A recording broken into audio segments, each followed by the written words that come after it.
So, this 12 na ta. 12. So, the problem is list all aircraft that have been used for a flight with an average passenger count greater than 150. So, ang atong SQL code is na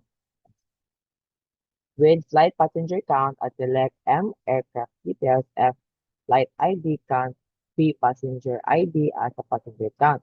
Flight from flight F, join book, D on a flight ID, P flight ID, join maintenance M. Kasabot aning M is maintenance on F maintenance ID and maintenance ID, group by M aircraft details ID, F flight aircraft average passenger as select aircraft details.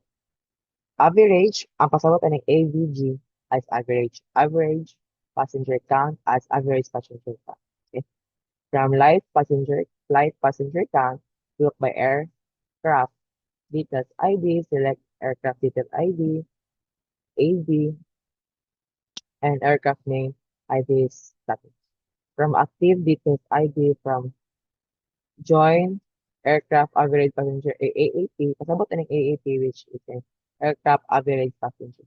On AD, aircraft ID, AAP, aircraft details ID.